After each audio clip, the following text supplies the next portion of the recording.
کہا وہی جن کا جگر چبایا گیا. کہاں؟ کیا کس نے جگر چبایا؟ کس نے جگر چبایا؟ کہا ہندا نے. کہا ہندا کون؟ کا یزید کی ماں. اور سمجھا؟ یعنی یزید کے دربار میں امام نے ایسا ذلیل کر دیا کہ جو مختار تھا وہ بیمار لگنے لگا, جو بیمار تھا وہ مختار لگنے لگا. ایک صلوات اور محمد وآل محمد.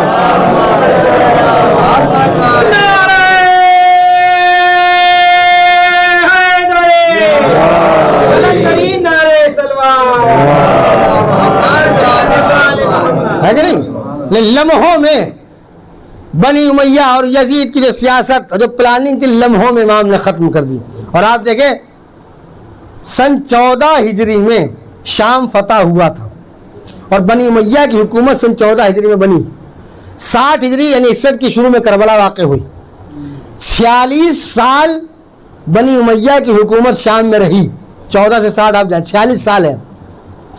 46 سال بنی امیہ نے صرف یہی کام کیا کہ آل محمد کو بدنام کیا جائے. 70,000 ممبروں سے مولا کائنات کے خلاف جو ہے بلوایا گیا. ساری 46 سال بنی امیہ کو جس پلان کو تیار کرنے میں لگ گئے, امام سجاد نے چند لمحوں میں 46 سال کی محنتوں پر پانی پھیر دیا. اب آپ نے امامت کا مزاج پہچانا, امامت کا کام پہچانا, امامت کا اختیار پہچانا.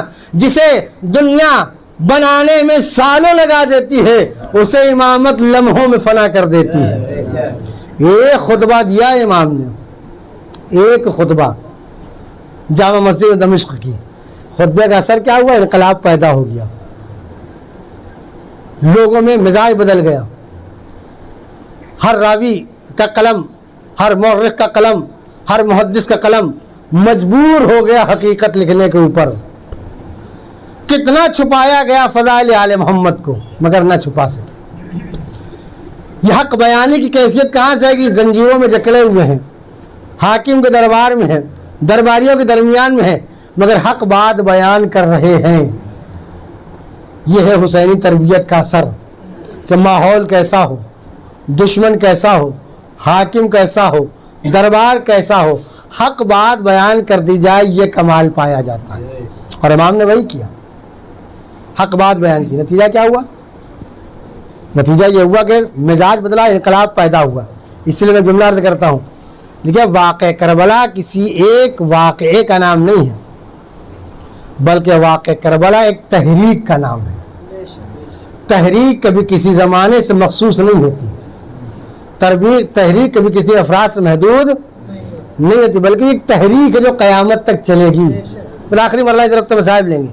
میں نے کہا واقعہ کربلا کسی ایک مخصوص واقعے کا نام, لیکن تحریک کا نام ہے تو ہمیشہ چلے گی. دلیل پیش کرتا ہوں آپ کے سامنے.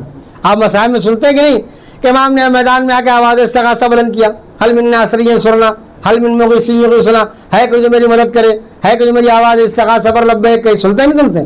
سوال یہ ہے کہ امام کو نہیں پتا تھا کہ جتنے افراد کا نام فہرست شہادت میں تھا سب شہید ہو چکے, حتیٰ کہ 6 مہینے کا بچہ بھی شہید ہو گیا. امام کو یہ بھی پتا تھا کہ اب اس سے زیادہ اس فہرست میں بڑھنے والے لوگ نہیں ہیں, تھا کہ نہیں تھا؟ تو سوال یہ امام کو پتا تھا کہ جتنے بھی افراد کا نام فہرست شہادت میں تھا سب شہید ہو چکے, تو پھر آواز استغاثہ بلند کرنے کی کیا ضرورت تھی؟ ہے کوئی جو میری مدد کرے, ہے کوئی جو میری مدد کرے. امام آواز ہم یہی بتلانا چاہتے ہیں کہ کربلا کو صرف کربلا کے اندر نہ محدود کر دینا. میں آواز استغاثہ بلند کر کے بتلا رہا ہوں کہ جس تحریک کو مدینے سے لے کے کربلا تک آئے ہیں وہ تحریک کربلا میں ختم نہیں ہونا چاہیے. یہ تحریک چلے تو قیامت سے ملنا چاہیے. یہ تحریک امام لے کے چلے, یہ تحریک کربلا میں دفن نہیں ہونا چاہیے. یہ ہر زمانے میں چلے گی, ہر نسل میں چلے گی, ہر حکومت میں چلے گی. اور دوسری طرف سے آپ یہ دیکھیے, ہم زیارت میں کیا پڑھتے ہیں؟ زیارت پڑھتے ہیں یا لیتنی کنت معکم فافوز معکم فوزا عظیما, فافوز فوزا عظیما پڑھتے ہی نہیں. کاش کہ ہم کربلا میں ہوتے, ہم بھی امام کے ساتھ جنگ کرتے, ہم بھی امام کے شہیدوں میں شامل ہو جاتے. یہ دعا کرتے کہ نہیں؟ یہ تمنا کرتے کہ نہیں ہے؟ امام نے ہماری تمناؤں کی آبرو رکھی, ہماری تمناؤں کی آبرو. بھائی ہماری تمنا یہی تو ہے کہ کاش کہ ہم کربلا میں ہوتے, امام کے ساتھ جنگ کرتے, امام کے ساتھ شہید ہو جاتے, شہدائے کربلا میں شامل ہو جاتے. امام نے کہا اگر واقعاً تمہاری تمنا ہے آخر تمہاری آرزو ہے کہ کربلا والوں میں شامل ہو جاؤ، تو اب کربلا تو ہونے والی نہیں ہے، لیکن تحریک کربلا چل رہی ہے. جیسے جیسے تحریک کو آگے بڑھاتے جاؤ گے کربلا والوں میں آتے جاؤ گے. صلوات محمد وآل محمد.